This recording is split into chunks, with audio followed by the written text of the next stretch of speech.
Hey guys, in today's video I will show you how to reach 2000 ELO on chess.com. I will show you everything that you need to do, or everything you need to be able to do in order for you to get to 2000. And we'll start with the basics and we'll go step by step. And I'm very curious to see if this will teach you something that you didn't already know. So without further ado, let's just get straight into it. So for this video, I wanted to just show you a couple of the games that I've played between the 1500 and 2000 range.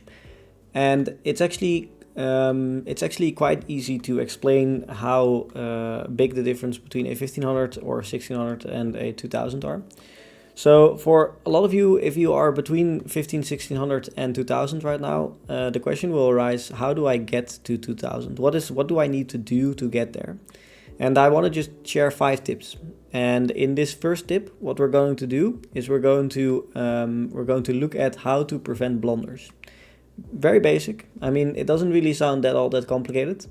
But honestly, if you are 14 or 1500, one move blunders already don't really come across a whole lot anymore. I mean, below the 1500 level, it happens. But above the 1500 level, it doesn't really happen that often anymore.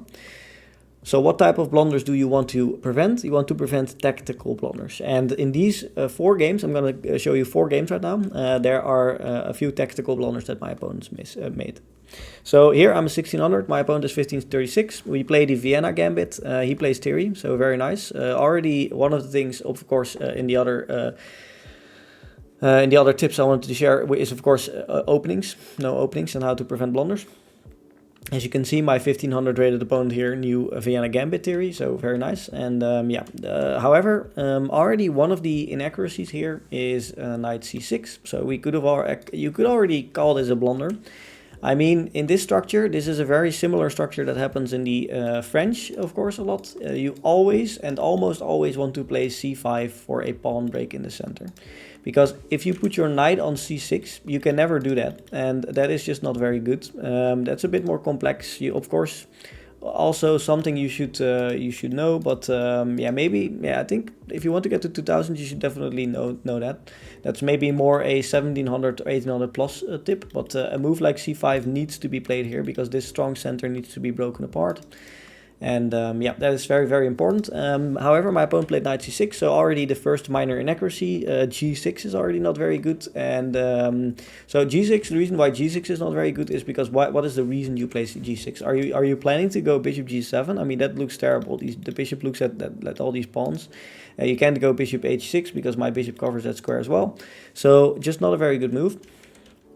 And yeah, queen d7, and here of course it was already kind of clear my opponent wanted to probably long castle, but here my opponent made the real blunder that I wanted to highlight in this episode. It is bishop g4, and the reason this is a blunder is because it gives up a pawn in the center of the board. And yeah, I mean, chess is a difficult game, of course. I mean, it is very difficult to see sometimes that these types of things hang. But of course, you have to always, if you play a move, like let's say you're playing with black here, if you play a move like this, you have to always think about, okay, what was the bishop covering? The bishop was covering d5. How many times is d5 attacked? 2 times. How many times is d5 protected? Once. So it's very simple. I can just take, and take, and now I'm threatening a fork. If you long castle, this is, I mean, maybe a move, but I can put my knight here. This is just not looking very good for black. So, I mean, you know, it is just straight up a blunder. What black should have done is maybe long castle. I mean, if that is your plan, you can go for long castling and just play the game like this. I would have probably taken here. Maybe you see takes like this, maybe h4 or something like this. I mean, this is how the game would have probably somewhat continued if he didn't blunder here. But obviously, this is like a move like bishop g4 is literally the difference between a 1500 and a 17, 16, maybe even 1800. I mean, the better you get, the lower the chance that a move like bishop g4 is played, of course. So it is just a straight up blunder, and the rest of this game was pretty self-explanatory. I won another pawn, then he had to give up a rook here because I mean, if you go here, you lose a bishop. So, you know, some nice tactical things that I had to make the position even better for me. And yeah, I mean, if you want to get to 2000, you're not going to face that anymore. People are not going to blunder that quickly. It's going to be much harder to actually win games like that. So this game we got into a fantasy variation of the Vienna Gambit. Bishop g4 is a move, I think. Yeah, if you play e6 it is okay. Castles. I mean, here what you want to do if you are playing with white is you want to put extra pressure on f7 with the rook, with the bishop, and you have a nice strong center. So a lot of good things for me happening. Bishop g5 wasn't the most accurate move from me. He played bishop e7, which wasn't the best thing. He could have better was to just push.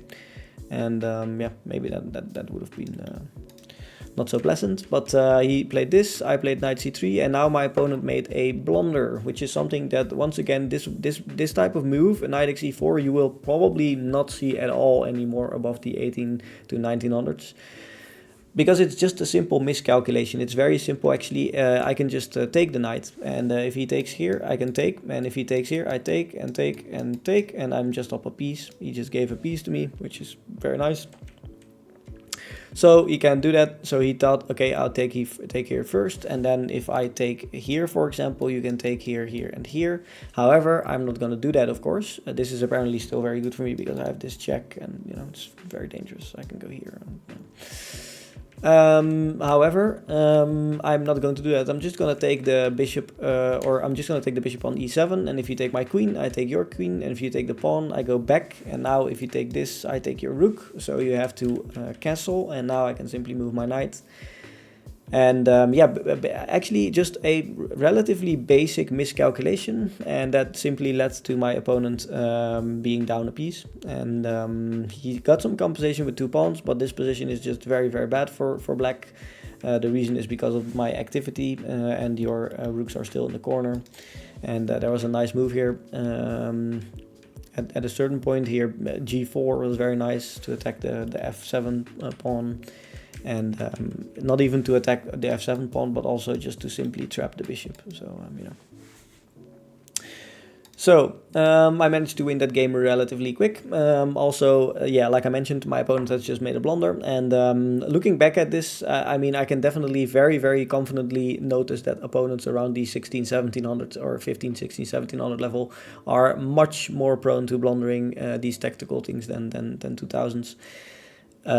Yeah, I'm having a real tough, having a real tough time winning against 2000 rated players, of course, because they are much more stronger. But yeah, you know, it is what it is. Here, of course, my opponent is rated 1653. I was rated 1667. And still, you can see that my opponent in these types of positions tends to blunder. We played a bit of a weird opening. The reason why this was so weird is because after this check, I didn't want to go here, which is probably the best move. No, this is the best move. But because he could take on b2, and I thought, okay, if I go here and he takes, I might be able to go, what did I think, here? Yeah, okay, that was probably what I thought. However, he can just take a free pawn, not very good for me. And then once again, I can just go here. I don't really know why I played f3. Not my best game in terms of opening knowledge, but, you know, it is what it is. It happened, and I think I got out of it pretty decently. I'm still +2 here for some reason. Maybe because of this move. I don't know. Is this a good move? No. What is the best move here? Oh, just bishop here anyways. Okay. Well, I mean, I was still doing all right, but we didn't find all the best ways. And now, lucky for me, my opponent made another blunder. And yeah, I mean, if I played this game against the 2000, I might have lost the game, because 2000 just doesn't play a6. It doesn't play a6. I rarely see moves like this against stronger rated opponents. So the reason why this is a blunder is because, of course, here I can just take on d5 with my pawn. He can't take here because there's a bishop, and his queen is now under attack, so he has to move. And after moving his queen, I think he just took back, which is also okay. I can just simply retreat my knight, and I'm up a piece. I mean, it's that simple. So it really comes down to, okay, you look at this position, you think, oh, a6 might be okay. It really comes down to thinking, okay, what is my opponent threatening? My opponent is threatening to take here. Can I take this or this? Wait, I can't take either of those. And if I take back like this, he can just retreat. It's just a simple calculation. I mean, you need to obviously possess the skill to calculate those things quickly, because that is obviously the most important thing in chess. But that is what it comes down to. Really, that is what it comes down to. I mean, you need to be able to take advantage of your opponent's mistakes like this. If they blunder like this, you need to be able to see that and make use of it. Make use of it. So my opponent then played a little bit on. He tried to get tricky by going to take the g2 pawn, but everything is well protected here. And even after knight c6, I can just take on d5. And what did I see? Yeah, I can just, I take here because after taking here, I have knight f4. Yeah, exactly. So another nice calculation here because obviously it looks like if I take here, here, and here, I'm simply blundering a piece, but I have knight f4, which is a fork between the rook and the queen. And I think in the game my opponent played this, I took, and then I went rook e1, and now the bishop being undeveloped, it means this is a simple checkmate threat. There's no way to geometrically save it because there's a pawn in the way. So he has to take, and now it's just game over. So a nice game, but very clear where my opponent went wrong, and very easy to spot mistakes. So I have a very nice game in front of me right now. This is a game where I played a 93.6% accuracy against a 1682. I was rated 1709 at this point, and I played 3 billion moves in one game, which is very, very insane. And let's see, it got a pretty decent normal position here, just the Sicilian, of course. I have played this a lot of times. And yeah, we got into this structure, which is pretty much just that on equal. My opponent played queen b6, which is the best move. I had to play here and lose a pawn. I played rook b1. There's no way to take anything here, so he has to go queen a3. And one of the nice things about something like this is with computer play, this is better for black. However, it's very difficult, and the nice part about a position like this is if you are able to put your opponent's queen in a position like this, where it is simply on the edge of the board and stuck, unable to get out, it should be very nice. And honestly, up until this point, my opponent really didn't make any big mistake or something. He played a nice game. However, he was gonna blunder now in a few moves, and one of the moves that he shouldn't have done is knight d7. So knight d7 obviously looks like a very natural move. I mean, if you look at this position, you are able to take, but then you open up this, and if you go back, there's all sorts of ideas. So maybe my opponent just thought, okay, I don't really want to do that. I play knight d7. However, he forgot that I can still break through because of takes, and f5. A very nice move, f5. I like it. It's a very nice move. The reason I like it as much is because if he takes here, I open everything up, of course. I'm able to bring my queen, and if he goes here, I think this leads to almost to mate somehow. This is not a move. Maybe this leads to mate somehow. No, maybe this. Okay, I don't know. Some line here leads to mate, but you know, it is just a very nice move. It breaks everything open. I mean, if you want to attack, if your opponent's king is open like this, you want to bring all your pieces to the party, you need to play a move like f5. He could have played something like this, but this is also very bad, of course, because I get in with tempo, of course, which is not even the best move. What is okay? Well, nothing to get into right now. f5 is of course a nice move. My opponent played knight e5, thinking, okay, now I can just simply go back with my knight and maybe defend everything. If I take here, you can take with the knight, and now you're actually pretty okay, but you know, I had another idea in mind. I played f6 check, which is a very nice move because you can't go down, you have to go anywhere here. My opponent decided to play king h8, and now the first brilliant move, queen h6, which is a very nice move, of course. It threatens checkmate, and it's a brilliant move. It leaves my knight hanging, so this would be checkmate. Queen h6 is not that hard to find. Not that hard to find. I mean, this is the first one. I mean, you know, it's nobody's gonna take the knight. Nobody is, and especially not above the 1500 levels. Nobody's gonna take the knight. My opponent thought, okay, I can just play rook g8, and I'm doing fine. However, I had another very nice idea in mind. I had a rook f4 in mind, another brilliant move, the second brilliant move in a row. And here it is already very difficult. You can take the knight again, and the funny part is you can take the knight not because of rook h4, which probably still wins somehow. Okay, it is still winning, but not as much. But because of sacrificing the queen. And if you take here, I can go rook h4, and the pawn is protecting the g7 square, so this is a checkmate. So the idea of rook f4 is obviously not to play rook h4 immediately, but to sacrifice my queen, which is an idea my opponent completely missed. And my opponent has literally moved that knight, like he moved the knight here, then he moved the knight again, and now he moved the knight again, which is not very good. I mean, if you want to take anything from this game in terms of blundering, my opponent should have better analyzed the position and should have seen that this is the idea. So my opponent thought, okay, if I go here, he can simply take the pawn, and now there's no more checkmate, and he's defending the h7 square. However, like I mentioned, the idea is not to play rook h4. The idea is to sacrifice my queen and deliver a checkmate like this. Yeah, I mean, so this is the first section of this game. I mean, or this video, of course. So what I really wanted to show you is just try to look at these games and really understand why opponents are blundering like this, and try to prevent these types of blunders in your own games. I mean, if you want to get to 2000, you need to not blunder stuff like this. I mean, yeah, my opponents simply don't do this anymore. I mean, it's much harder to win against 2000s than it is against 15, 16, 1700s. And yeah, let's go to the next section of this video. In the second part of this video, I wanted to tell you about the tip, know how to play a certain openings. So the more chess games you play, the more familiar you will be with certain openings.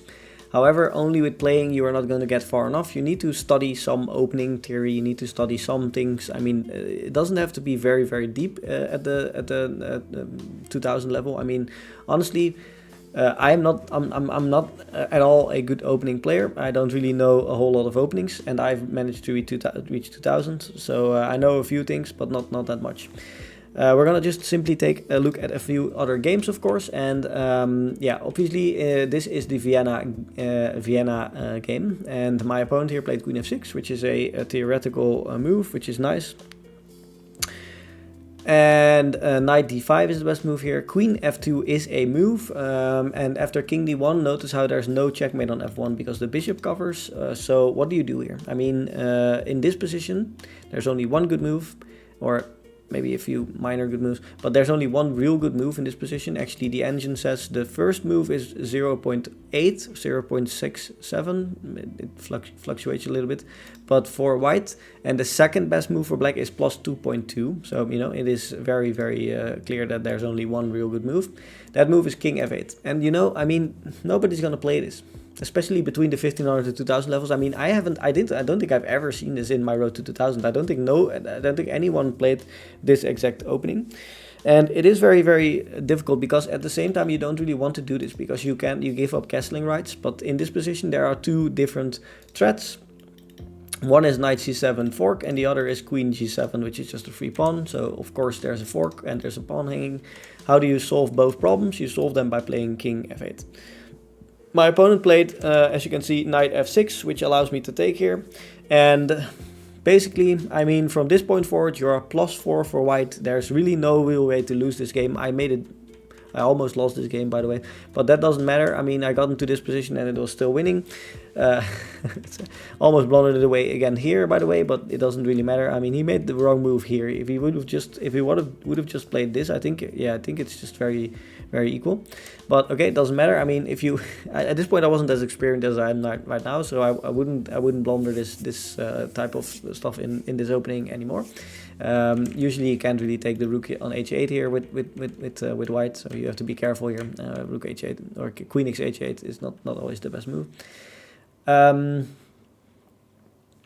So very clear. My opponent played a nice opening up until knight f6, and yeah, that basically blunders away the entire game. So, you know, that is very important. You need to know certain things in openings. I mean, sometimes if you play openings and yeah, you don't know some things, you can get into losing positions very quickly.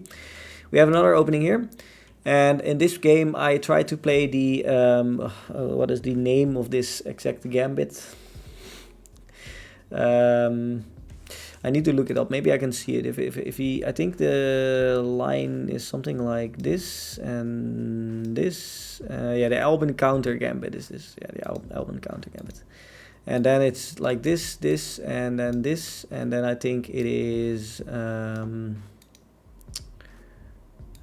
here. No, I'm missing a move, right? No, wait. Oh yeah, that is the move. Okay, yeah. So the move here is, yeah, exactly like you go here and then you take, oops, then you take here. If he takes here, you go here, and he can't take because he loses a queen. So what does he do? He goes king e2, and now you under promote into a knight in order for him to have to take back. And if he takes back, now bishop g4 wins the queen anyways, because there's no way to intervene. The reason why we take with the knight is very obvious, of course, because if we go here right now, there's this, and it's not even that good for black. Actually, it's losing for black, so, you know. So that's the Alban counter gambit. I mean, you need to notice this is just a gambit. I mean, usually people don't really fall for it anymore. As you can see, my opponent also didn't really fall for it. However, my opponent in a few moves later still managed to get into a bad position. Here, I still try to do the Alban counter gambit somehow. I don't know, it doesn't really work. But we got into this position. I gave a check, and I got in with my queen. I did this, and now my opponent played knight g5. I mean, it isn't necessarily opening blunder, but, you know, it's more a blunder per se. I mean, he just hangs mate in one, but, you know. Still, I wanted to quickly include this one because of the Alban counter gambit, which is just a funny, gambit. Like I mentioned, it is here, here, here, here, here, and then here, and here. Under promotion to a knight, rook takes, bishop here, and you win a queen. Okay, well, I mean, that is one of the openings. Another opening here is the Sicilian, which we played, which is usually a pretty decent position for black, of course. In this particular situation, I played knight b5, which is, this is like, sometimes a lot of content creators, chess content creators tell you, don't memorize lines exactly. Don't memorize the opening lines exactly. Don't open a chessable or a book and go from, okay, if the opponent does this, I have to do this. If the opponent plays this, I have to do this. What you want to do in a lot of openings is you want to know how to play the position. You want to realize what are the weaknesses I usually have to take advantage of in these types of positions.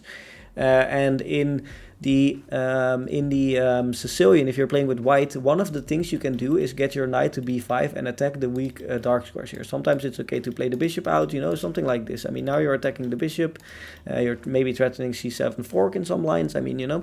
So, yeah, once again, I play bishop e3 like an idiot. I'm explaining an whole thing and I'm playing the wrong move, but it doesn't matter. You know, one of the things is that, you know, you have to know how to play a certain position. You have to realize the positional play behind the openings, and I think that's the most important part. I mean, that's the most important part of playing these openings, is realizing what you have to do. And I played bishop e3, what I mentioned, it isn't very good. And my opponent for some reason played king e7 here, which is a bit of a crazy move. I played queen g4.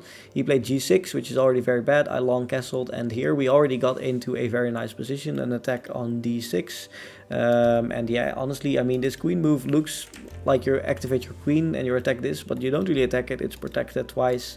This is protected, but if I go queen g3, no longer. I'm also threatening this.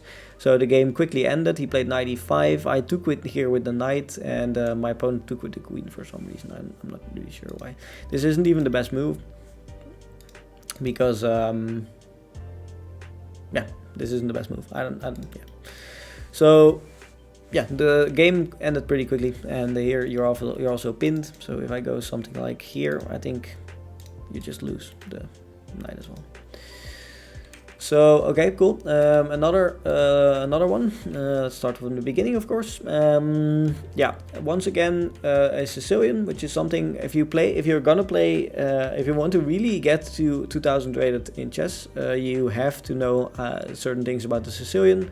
If you're playing with white, I mean, if you're playing with black, you can obviously choose not to get into the Sicilian, but if you're playing with white, you're gonna face the Sicilian a lot, and you're not always in charge in terms of picking what opening the opponent is gonna play. I mean, sometimes if the opponent plays c5, you have to get along with it. I mean, you need to play the Sicilian.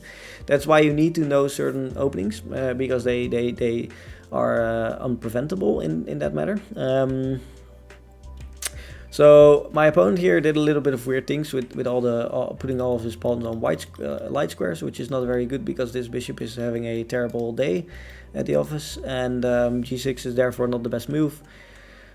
And I managed to play like a normal type of Sicilian position, which I usually like, is put the knights here in the center, play for f4 and long castle. And what you usually like to do here is, well, I mean, sometimes there are multiple things you can do. b5, I can just take here, and after taking I can simply take a pawn, so my opponent missed that and hung a pawn, which is a little bit like the last tip, blunder. I mean, it's a little bit of a blunder, I mean, just for no reason at all, sacrificing a pawn. But my opponent has played a decent opening up until now, but not perfect, and that is definitely noticeable because he hangs a few different things. Here I played a nice, brilliant move, knight xb5, which is a very, very nice move. The reason this works is because after taking back, I can come in with the bishop. There is simply no way not to lose a piece here. You can block like this, but that loses a piece. You can block like this, but that loses a piece. And you can go here, and that loses the game. So, you know, a very nice move. Knight xb5 cannot be accepted. Anywhere you block, you're gonna get your piece back. So, you know, not really opening, but I mean, very nice to show. Anyways, another very nice move. And yeah, I hope you guys know how to learn openings. I mean, like I mentioned, what you want to do is you want to know how to play a certain position, not to memorize all the lines in your head, because you're never gonna get all those very complex theory lines unless you are a grandmaster, which you are probably not. And yeah, I mean, that's basically it. Hopefully you guys enjoyed it, and yeah, I mean, let's go to the next tip. So for the next tip, I wanted to share with you one tip that I've already given a multiple occasions on my channel right now. It is going to be about how to do your puzzles, and simply do your puzzles in order to improve. We're gonna do a few puzzles together, and I'm gonna simply show you what you need to do in puzzles like this, and how to look for the most forcing move. So in my mind, I immediately, if I see a position like this, there's immediately I see a knight e7 check. And the reason how I see this is because if I look at this position, my first instinct is, okay, the king is in the center. I need to give some sort of checkmate. That's literally the first thing. Like, not even like that is even subconscious. I don't even think about it. In my head, I immediately realize, okay, this is gonna be some sort of checkmating puzzle, because the king is here. And also what I notice is that this pawn is covering b5, my rook is covering these three squares, so the king only has one move. So knight e7 forces the king down. And obviously, when I first look at this puzzle, knight e7 is the first move that comes to mind, but you need to also calculate how that is gonna turn out. So knight e7, king c5 only move, and then you have b4, and then after b4 he has to go c4, king c4, and then I believe rook d4 is a checkmate, I would say, but honestly, now that I look at it, it is not, because there is a bishop. So if I go here, here, and here, that might not be good, because he can go here, and I don't know if there's a follow-up there. So I can also go here, here, and check, which is also a move. And actually, is that what I want? So here, here, here, here, and then b3. Yeah, I think that is the line. So yeah, I quickly analyze two different lines in my head. One line is knight e7, king c5, b4, king c4, rook d4, but I see that my bishop or my rook is hanging in that line. The other line is knight e7, king c5, rook d5, and then he only has one move, c4, and then b3 is a checkmate. So I go for this line, and then I can simply see indeed that is the move, and that is the puzzle. So yeah, I mean, that is basically how you solve puzzles. You need to just, I mean, you need to just look at it like this. What is the most forcing move? I mean, knight e7 immediately comes to mind as the most forcing move. You need to pressure his king down the board and find some sort of mate, and that's basically it. Oh wow, cool. Okay. This in the previous tip, I shared a position which is very similar to this. So when you look at this, immediately in your head, you should realize that this is very similar, and you should realize that here there's a similar idea where you can sacrifice a piece and bring something in and deliver a checkmate. I mean, that is basically the first thing you should know here, or see here. And yeah, just like in the last tip, the position I shared, I think we can sacrifice on h7. Let's just calculate it together. Rook h7, king h7, and the funny part about something like this is that this is obviously a 2000 plus rated puzzle, so a decently high rated puzzle, but after rook h7, king h7, there is queen h5, and the reason this works is because the pawn cannot take because he's pinned. So there's actually rook h7, king h7, queen h5, king g8, and I might be able to sacrifice my bishop there, but I'm not sure. So takes, there, bishop takes, queen takes, bishop check, king here, here, and here. I'm not actually sure if that works. Takes, there, bishop takes, queen takes, check. If he goes down here, what do we do? I mean, maybe then there is no checkmate, huh? So there. The problem I'm facing here, guys, is that if I go queen h6, he can just take, and there's no checkmate. So I'm not actually sure if rook h7 is the best move. Let's see, rook h7 takes, only one move. Bishop takes, queen takes, bishop check, king down. Any other candidate moves? So usually in these puzzles, the move you have to find, there are only a few different moves that are potentially good enough here. So what you usually would, if you get into a position like this and you're not sure if rook h7 is winning, what do? You look for similar moves that might also work. So bishop x g6. If he takes like this, check.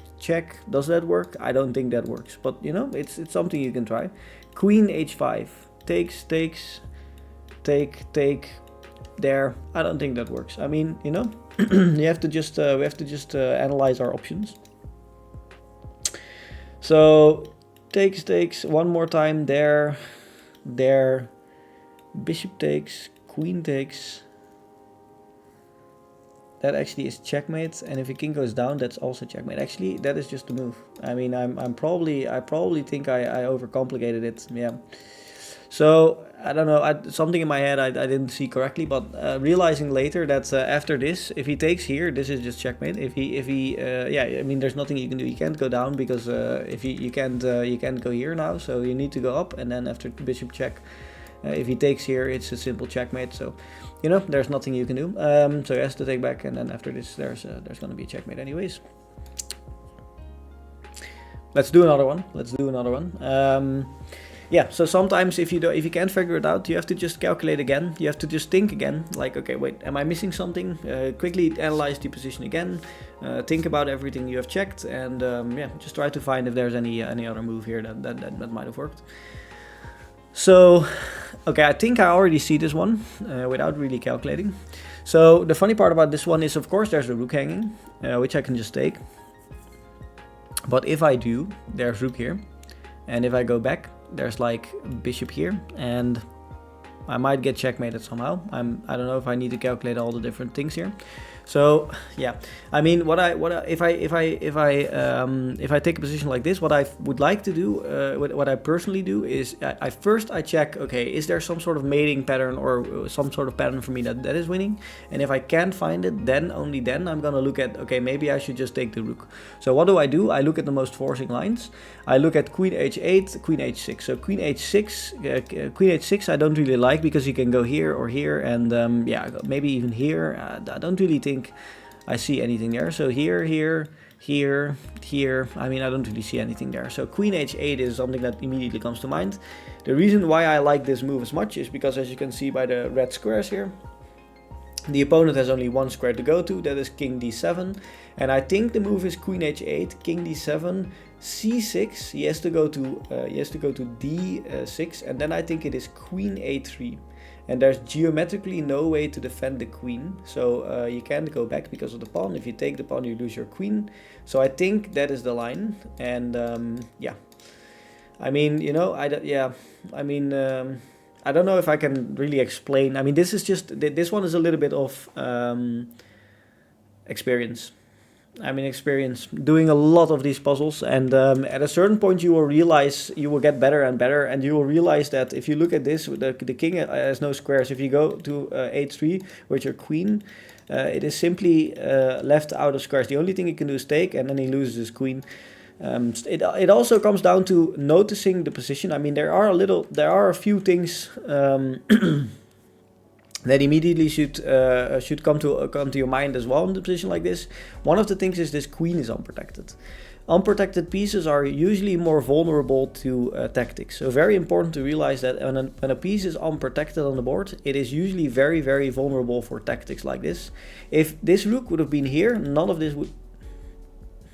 If this rook would have been here, none of this would work. I'm just quickly analyzing if there wouldn't be a checkmate in that line, but I mean, you know, it would probably be different. So I can, yeah, I mean, there are multiple things that are important, of course, in positions like this. But yeah, I mean, that is how it is. Okay. This is a funny one. Another puzzle. This is an endgame, and this puzzle includes a very famous.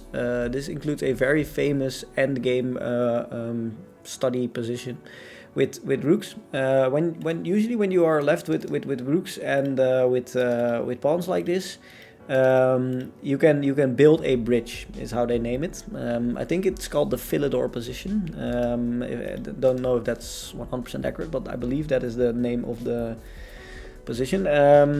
And what you do here is actually very simple. So my pawn is promoting here, his pawn is promoting here. So what I could do right now is I could play queen h, or I can make a queen here. I could trade off rooks, and I probably still be winning, but that makes it a little bit more difficult. Another more important and a very strong concept is to give a check here on b5. And as soon as the king moves, what you want to do is go rook h5.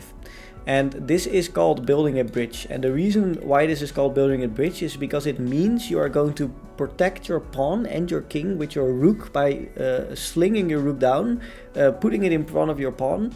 And now if I take here, I can simply promote, and now I'm up a full queen instead of a rook. So I mean, yeah, that is just basically the Philidor position. I mean, yeah, it's not, it's something you need to know. Endgame study is also very important, of course, if you want to get to 2000. The basics, things like this, the Philidor position, other endgame studies, important to know. Usually not really complicated. Yeah, I mean, sometimes they are complicated. I mean, this position is not won at all yet. If he goes king d3, it's still not easy. It is not easy. You need to be careful. This pawn is almost promoting as well. And there are some situations in which the black side can still draw this. So yeah. Puzzles. I mean, one of the most important things about chess, really. I mean, that puzzles are the fundamental basis of your chess skills. I mean, honestly, if you don't do enough puzzles, if you aren't good enough at puzzles, you will never really improve, because they are, in my opinion, they are the most important thing about chess. Yeah, I mean, there are other things as well, of course. Openings are important, positional play is important, endgames are puzzles a little bit as well, so endgames are important, but yeah, they are just very, very important. Okay, see you guys in the next tip. So for the fourth tip, I wanted to share with you, analyze your games. I mean, basically, also actually a very basic and easy to understand concept. Just analyze your games. I mean, it is really important to analyze your games. Honestly, I don't do it enough. Honestly, I'm not doing it enough. But the way I see it, chess can be divided in a few different sections. I mean, the difficult part about chess at my level, at the 2000 level, is that I don't always know where I went wrong. Obviously, I'm playing the best to the best ability I have. I'm playing the best thing I can do. And sometimes I still lose, and then I think, how can I still lose? How do I still lose? I'm doing what I thought I should be doing in order to win, but there are still minor mistakes I make, and still things I can improve upon, which I don't do properly now. And so okay, let's get into it. I mean, so one of the things that I need to do right now is go and play another opening for black. That is pretty important for me, actually, because I have a pretty bad win rate against 2000 rated players with black. I tend to get in a lot of trouble, especially in this line, especially when they play this exact structure with e5 here. I think my win rate against this type of position is pretty low, because it is very difficult to play, and I tend to make the same mistake quite often here. And positionally speaking, the mistake I make, so actually if I look at this position right now, this game I played like 1 or 2 weeks ago, a very difficult game, very strong opponent, but in this game I had actually played it pretty decently up until this point. And my opponent here played knight d2, which allowed me to take here. And if I would have done this, which is not the best thing I think, but if I would have done this, I might have been able to get a decent position. However, here I made the first real mistake. And the reason this is a mistake is because usually in these types of positions, what my opponent would like to do is play f5. So let's say the knight wasn't here. f5 for him would have been a very strong move usually. The reason why this is a strong is because usually what they like to do is break open this position here, and if I castle, there's a lot of weaknesses around the light squares. There's a rook, there's a queen coming in, so a lot of weaknesses. And by playing a move, by playing the move a6, I allowed my opponent to play g4. And I already realized that g4 was probably really strong, but I didn't properly deal with it. I didn't prevent it. So what should I have done here? I should have just played h5 probably. Yeah, I should have just prevented g4. I mean, that is basically all I should have done. And h5 was the only way to do that, really. And now my knight is looking pretty strong here. I have ideas to bring my queen, put extra pressure on these pawns. Maybe some lines bring my bishop in the future. Maybe put my rook on open file. Maybe castle. Would have been pretty fine, but yeah, I mean, honestly, not playing h5 is a very, very clear and very understandable immediate blunder for me, which I should have played. And now, if you can look, f5 is coming. I try to hold on here, but after taking here, I cannot take this, because if I do, I lose my queen multiple ways. So I have to go king f8. I can no longer castle. He gives a check. This position is already very, very bad. I mean, I'm not down a piece, but I am down 2 pawns, and I am down a lot of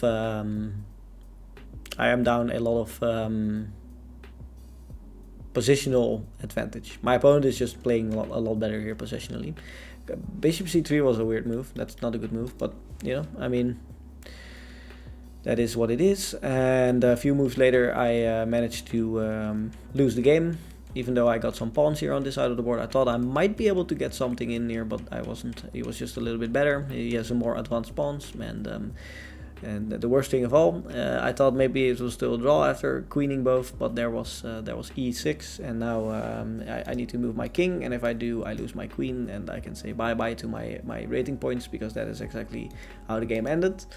So yeah, I mean, a very nice game to analyze. Very clear where I went wrong. Very, very clear. Not playing h5 or h5. Yeah, I think h5, right? Yeah, to prevent g4. So, I mean, it really can be that easy. It really can be that easy. Sometimes all you have to do in a critical moment, find one move and one move only, and that can be the difference between winning and losing. Especially if you get above 2000, because it will be very, very difficult to win, and opponents will know how to take advantage of your blunders. So yeah, there you go. Okay, we got into another position which is actually decently similar. Now, not really actually, because the other line was much different. But another position that occurs pretty commonly from the Caro-Kann. And once again, if you can see from these games, is that I basically always lose if I play with black. The games that I lose at around the 2000 level are almost always with black, because my black opening is just not good enough. It's not good enough at the 2000 level. My black opening is just is too bad. So I should mix it up. And yeah, I'm planning to maybe learn the Sicilian more. So maybe in the future I will play more Sicilian games in my road to 2100, but we'll see. So the game prolonged a little bit, and where did I go wrong? A few minor mistakes, a few minor things. I mean, the minor mistakes are, I mean, I don't really know if I should really calculate, or I mean, I don't know if I should really consider them as blunders, because I mean, The difficult part about all these minor inaccuracies is that you need to be very, very good in order for you not to make these types of minor mistakes. I mean, b6 being that bad. I mean, the reason why probably is because you have a backwards pawn right now, and you create a backwards pawn. So there are minor things, and you should definitely, if you want to get above 2000, you should definitely learn how to prevent blunders like that. If you want to get to 2000, I don't think it is as necessary as it seems. And I got out of it pretty good here in this position, as you can see. I played a pretty decent game up until this point. I traded queens, I brought my knight into the center, I played c4 here. I was vibing, I was doing very well. And now you can pause the video. You can also just hear me talk about all sorts of nonsense, but you can try to figure out what is the move that I missed here. Actually a very simple move. I just simply missed e5. I mean, if he takes here, I take here. If he takes here, I take here. I have a piece extra. If he moves his knight, I have a piece extra. If he moves his bishop, I have a piece extra. Also commonly named a fork. So a very nice and easy way to win a piece. And yeah, I didn't take advantage of it. I just took here, and I was too focused on looking at knight d2, trying to fork these two. So I tried to get this out of the way. That is why I simply didn't play the best line. And yeah, to make matters worse, I played c3, which is also not good. Here I should have just taken, because after this I can take here, and after this I can take here, and after this I'm a little bit better because of my active rook probably. And maybe there was some other a little bit slightly better way to play it, but apparently I could have also, no, I think this is just the best way. Yeah, okay. Bishop a8 is just not the best way. So bishop a8. Another move that I shouldn't have made. I looked at these two options, but I decided to go bishop a8 just to keep everything on the board, which is not the best thing. My argument was I'm gonna win this pawn anyways. However, the problem with winning this pawn anyways is that look at what you did to your bishop. I mean, this bishop is terrible. You should have just traded off all these pieces, so the bishop is gone because the bishop is not good. So yeah, a lot of interesting concepts, of course. And in the remainder of this game, I tried to get back into the game. However, I got into a pretty gnarly situation here, and yeah, we traded off pieces here. I should have played. I should have taken with the knight, I think. I don't know. Yeah, okay. I took it a pawn, which is apparently a lot worse because of knight e5. And yeah, knight e5, missing knight e5 is also a mistake from my end. The reason this is as good is because he threatens the knight and he threatens a fork. So if I go here, for example, you can go here, here, and here. I think something like this. I don't think that works actually, but maybe something like this. Apparently that is not even the best move. I mean, it doesn't really matter. I mean, there are. It's just a very nice square for the knight. I think that is what it also comes down to. Just an outpost, of course, and yeah. So, like I mentioned in the remainder of this game, I mean, I don't know if I made any real blunders, but I got into a worse endgame, and okay, so here in the end I definitely made a blunder, but here I was down low on time, and I was a little bit irritated, and sometimes I tend to let irritation get the better of me, which is just not a very good characteristic for me, but it happens sometimes. And obviously here you should just go king g7, because g4 here is just a straight fork, so I should have just played king g7. And I think I mentioned it in an earlier video as well, but sometimes if I am in a bit of a gnarly situation like this, I tend to always think it is the best to put my king as far away from the action as possible to keep it safe. But that is a bad thought. That is definitely not what you should do. You should always bring your king towards the center. Obviously, you should look at if it's possible. I mean, if there are some checks that could win pieces or stuff, or, you should look if there are no tactics. But if there are no tactics, you should always try to prefer king activity instead of putting your king on h5 in endgames. So, yeah, very important and very instructive. But, yeah, I just managed to lose the game here immediately.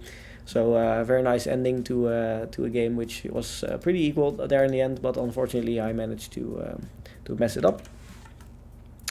So let's see, I have two more games here in this section. Okay, we have a few moves here. It's the same position I had in the first game I showed you. Once again, if you can see, like the same kind of structures every time. happen when I lose. So these same positions are always the ones in which I lose, and these are the most difficult for me to navigate. So yeah, we got into a very, very similar position as the last one. Actually, I think it's almost equal. I think here, okay, so here instead of taking, I played c4, and which is also usually not really good, because the problem is that this entire side of the board locks and you get a very big attack on this side of the board. So, you know, it's very difficult. So castling here is just a mistake. I mean, yeah, basically, I mean, what I shouldn't have done here is castling. It's really that simple. I mean, what I mentioned, if this side of the board is locked up, they're gonna attack on the king side, and I shouldn't castle on the king side if you know the attack is coming. And there's actually just g4 again. I mean, g4 is just it's almost the exact same situation as the first game I showed you, but my opponent here didn't play g4 immediately. He played h3, which is bad. And yeah, I tried to open everything up on this side of the board, but I already kind of noticed that my knight here was kind of trapped. And sometimes in chess, I mean, this position is according to the computer, this position is equal. Black here is minus 0.1, so black is a little bit better, a tiny bit better, but practically speaking, this is almost impossible to play this game. I mean, it is almost impossible to play this position. What do you do? I mean, there's literally almost zero things you can do. You can play like h5, maybe preventing g4, which is okay. And then if this and this, you can go here or something. You can, maybe that is a one way to play it. But the other, I mean, the best. I don't think you're gonna find the best move here. Try to find the best move, but I don't think any of you would have guessed bishop b4. I mean, nobody would have said bishop x b4. I mean, you know. I mean, maybe some very strong players that are watching, but almost nobody. So, I mean, that is what I mean. I mean, sometimes positions like this, they are equal according to the computer, but they are very, very difficult to play. And in this game, I remembered I was already irritated at this point. I was already like, my position is terrible here. I already felt like I was losing, which I wasn't, but it felt like it, because there's literally almost zero things to do. If I go here, there's this move, and I just simply trap my own knight. If I go here, this is just protected, so I lose a piece. So I couldn't move my queen, so not being able to move my queen made the position even worse, because my rook is also hanging.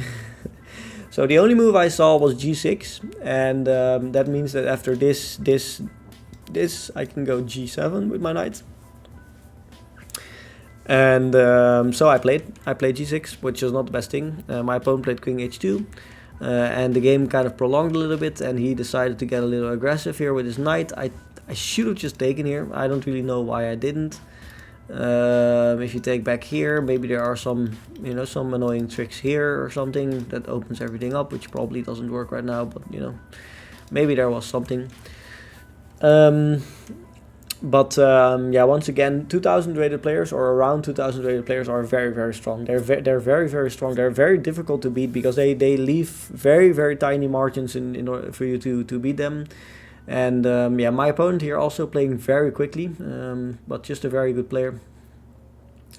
I played knight h5, which is a mistake because of knight xe6, a very nice move by my opponent. He came in with his queen, and now I had to sacrifice my bishop anyways, because there was no other way to do this. I needed to protect this knight, and I can't go anywhere here. Geometrically, there's no way to protect the knight, except for bishop xb4.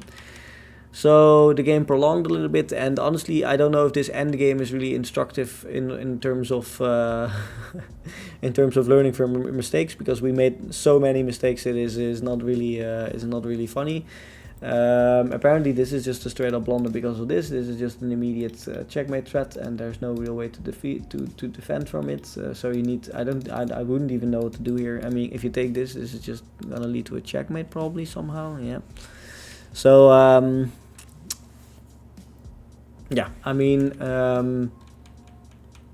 yeah, here it was like, for some unclear reason, it was still equal. It was still a draw, but my opponent found a very, very annoying way to get into the position, and he threatens all sorts of stuff. And then here, the worst part is, I was even better here. I'm just completely winning here. However, I shouldn't take with the rook. I should take with the knight to keep the discovered checks at bay. And at the same time, if you push any pawn here, for example, this is very bad, because now I can just bring mine back. And yeah, if you move, I can probably, this is even checkmate, of course, because, you know. So, yeah, I mean, the rest of this game isn't really. I mean, this isn't really instructive. It's too messy. It's a lot of things going on. But there were definitely some very important mistakes that I made there. And if you notice that, like I mentioned, I keep getting into the same position. I keep losing in the same position, which is very instructive. So I should really try to improve my knowledge in that opening, or I should try to play another opening, because that is what I'm doing wrong here. So. Okay, let's look at the last game here and learn from the mistakes I made in this game. So this game also started off pretty decently. B3 is a mistake. The reason B3 is a mistake is because there are still a light square bishop or a dark square bishop on the board and a queen, and now all of the dark squares here get pretty weak. So positionally speaking, it is not the best move.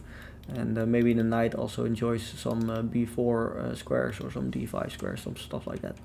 So yeah, I tried to get some decent position here, and actually here I was already a little bit better again. So once again, the tiny mistakes you made are the tiny mistakes you make at the 1500 to 2000 level aren't as important, but the big mistakes definitely are.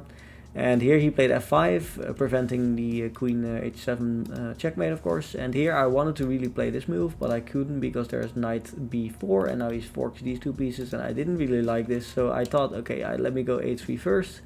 After bishop f6, now I can go d5. However, now it's a very different situation, because now my bishop is hanging, which is a blunder. I mean, I thought after taking my bishop, I could take here, and then after taking here, I can take here, and then after here, I can take here, and I thought I would be better, which is probably true. Yeah, it is.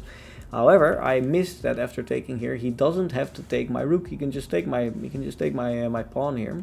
And now after moving my rook, I'm doing much worse. I mean, this is just not good for me. So this is definitely one of the games in which I made a mistake in terms of calculating. The rest of the game was actually pretty equal, and then all the way at the end I mouse slipped and I allowed a h2 checkmate. That's definitely also a mistake. Don't mouse slip. So hopefully you guys liked this video, and let me know in the comments below if you find any of these tips very helpful. Obviously it was a very long video, but yeah, you can always use the shortcuts below to find the section in which you found the most important information. And yeah, as always, see you guys in the next one. Bye.